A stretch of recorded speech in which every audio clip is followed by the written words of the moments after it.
Hello, everybody. Welcome back to Valley Home Vibes as we continue our three-part series of financing the home of your dreams. Today, we're going to be covering part two of this three-part series, which will focus on income. Enjoy.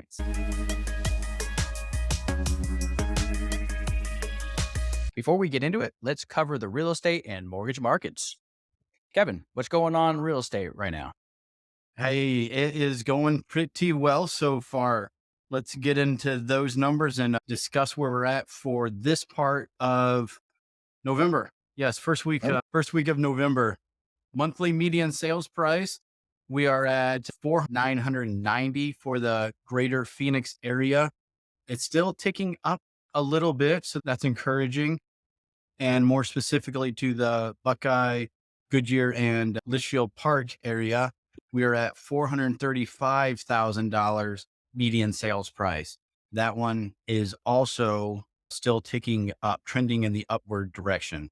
Very encouraging. The sales per month, we finished up at 4,783 for the greater Phoenix area. And in our area, we were at 306. September, we had 363. So really not too bad towards the end of the year.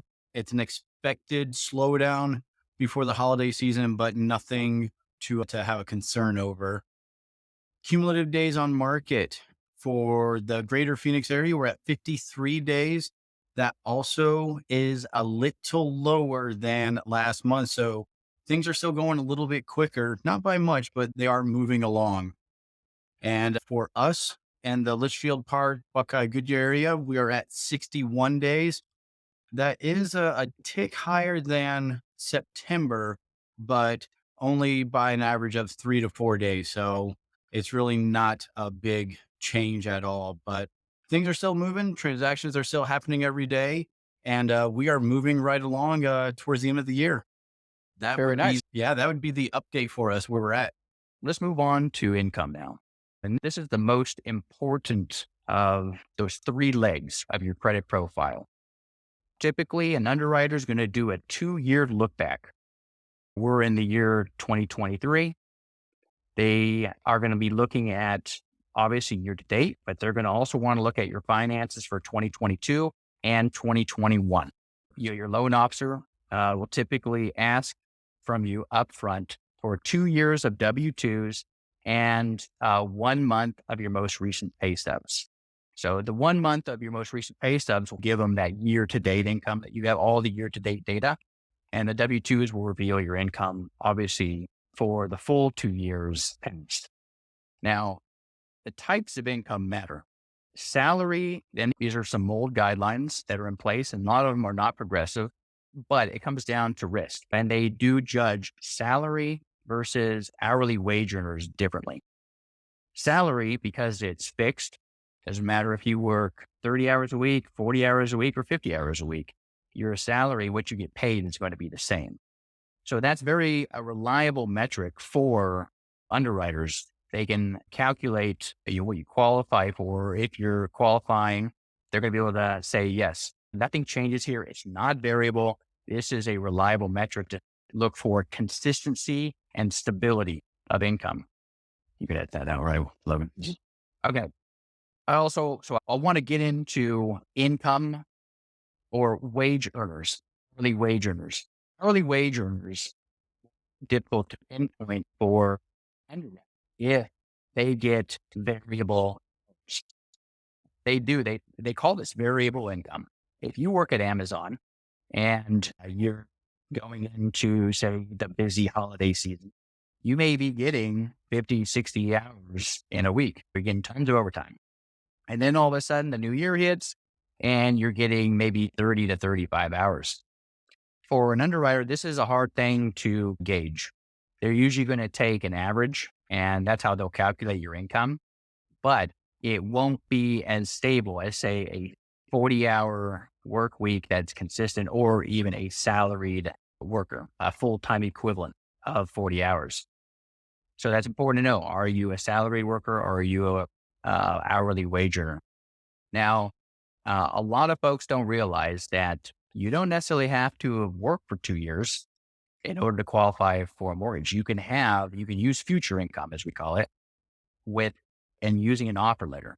Let us say you just graduated college, and most people who just graduate college are probably not thinking about buying a home. But if you were, let's say, an engineer, it's very common for engineers to get an offer letter that is a salary. They can actually go buy a home. They can use that offer letter to go qualify for a home. Their college time counted for their 2 years of work, actually. And the underwriter is going to go on the consistency and stability, or the assumed consistency and stability of a salaried offer. So that's also something to consider if you are young, you just graduated college. Might be able to get yourself into the home of your dreams earlier rather than later. All right. So the primary metric of judging what you qualify for is what's called the debt to income ratio, or DTI. There are two DTI metrics. There's the front end, also called the housing payment ratio, and that includes your principal, interest, taxes, insurance, and if there's an HOA, that's also included with what's called the housing payment ratio. That's the front end DTI. Then there's the back end DTI. That's the housing payment, right? Plus any other debts and liabilities that you have. So that includes all those credit trade lines that we were discussing earlier under the credit portion of this discussion: installment loans, revolving lines of credit, auto loans. All those are going to be included on top of that housing payment. And basically, the debt to income ratio is just as it states. It's all your debt and then divided by all your income, gross. So it's going to be gross income. And so obviously that's beneficial since tax rates aren't always the same. And it's actually a little bit of a level playing field there, because gross will give you the benefit of the doubt. Also, certain incomes can be grossed up, such as retirement income. Now, what isn't included? Your cell phone bill, other insurance, such as like auto insurance or life insurance, your utilities, food, your 401k contributions. None of these are included in your debt to income ratio. Now, what percentage is used, right? What percentage do they measure these DTIs on? What are the caps? Typically, and when it's traditional, is what's called the 28-6 rule, meaning that front end, the housing payment ratio would be 28% of your total income. And the limit for the back end, which included the rest of your debts, is 36%.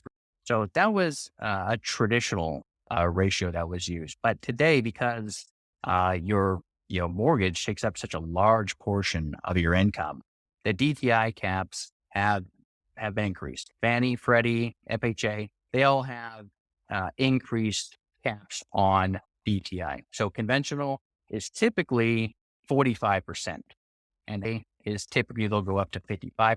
VA will even go higher, but we're going to focus on just conventional and FHA for the sake of this discussion. Usually it's going to be based off of whether they go up or down on these caps will be based on your FICO.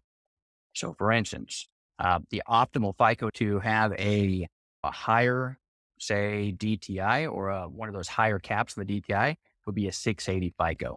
If you have a 620 or even a 640 FICO, that's going to be a negative risk factor, and they're probably going to lower that max DTI, right? So your max DTI, let's say if you have a 620 FICO, it could be maybe 30% or maybe even 35%. On FHA, it's 580 or better. So if you have a 580 FICO or better, that's where it gets you into that lower down payment at 3.5%. But you can go as high as 55%. I've seen as high as 6.99% or 57%. So it just depends on what the automated underwriting system will approve for you. All right. So buying power, this all translates into buying power, right?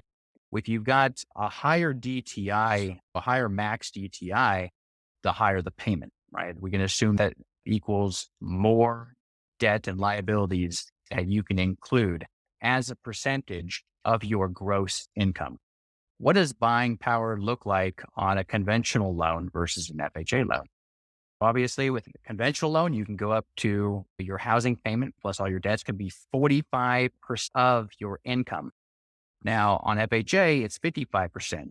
And so you would assume that FHA, you have more buying power.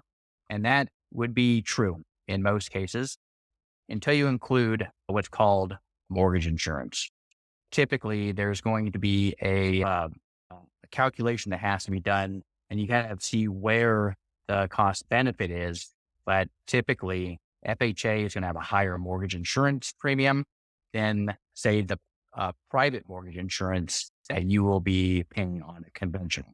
What are some tips? Let's go over some tips for increasing your buying. Now, a lot of these inspirational, and for instance, asking for a raise or a job. Obviously, that's not something you can just do, say, at spur of the moment or immediately. But those are some of the ways that you would be able to increase your buying power. Asking for that raise, getting a higher paying job, getting a second job. Asking for the raise, I think, is probably the one that you could do immediately. Obviously, that's dependent on where you sit in your career or how long you've been maybe with your employer. But just to give you an idea of the buying power that you would see from, say, making $7,000 a month, say household income. That assumes you got two spouses, husband and wife, perhaps. They're making $3,500 each. That would be a $7,000 a month household income. And let's say both of them go and ask for raises, or maybe they switch jobs, or they get a promotion, or maybe they even pick up a second job and they're now making $4,000 a piece. That's at a $500 increase per month. That's $8,000 a month household income. That would translate to roughly buying a $400,000 home to now being able to buy a $500,000 home. So these small things will translate to big gains in the marketplace, and particularly when you're talking about a 30-year fixed rate, a loan that's amortized over 30 years. So before you say pursue some of these strategies like switching jobs, think before you do that, because that could be potential deal killer. You want to talk to your loan officer before you did something like that. And then the second job is also something that you would definitely want to ask your loan officer about to see if it's a viable thing to do. So if you pick up a second job and it is an hourly based job, hourly paid job, that you would need 2 years of that employment for it to work out for you. If it's a salary, you might be able to just use that as future income. So another tip would be just buy modestly, right? Buy something that's well within your purchasing power and then upgrade to the home of your dreams later. You don't have to be stuck with a home forever. You may just buy a fixer upper and then you're buying, say, that home that you want to spend the rest of your life in at a later time. Another way to afford more home is to seek a co-borrower. This is typically the easiest way, but it can also present maybe the most challenges because it really comes down to it's a partner, right? You're buying an asset with a partner, and you may want to think about who you trust to go into with a co-borrower to buy a home. Another way that you can maybe increase your buying power is to buy maybe your parents' primary home. This is one of these little things in the guidelines that not a lot of people are aware of, but you can buy a home for your parents, the primary home, and have all the advantages of, say, the lower down payment and buying a primary home for your parents. Now, your parents, maybe they're on fixed income and that they could be added as a co-borrower on the home they're going to live in. And it doesn't matter whether you own a home or not. Maybe you own your own primary home, or maybe you're renting. Maybe you might rent the home from your parents, but that is also a strategy that is used for a lot of my clients. All right, folks, that's a wrap. If you have any questions about living in the West Valley or any of its many neighborhoods, please reach out to us. And please don't forget to click the like button and subscribe. This is GT signing off from Valley Home Vibes. Thank you very much, everyone. All right, signing off. Have a good night. Have a good one. Thank you, guys. Bye.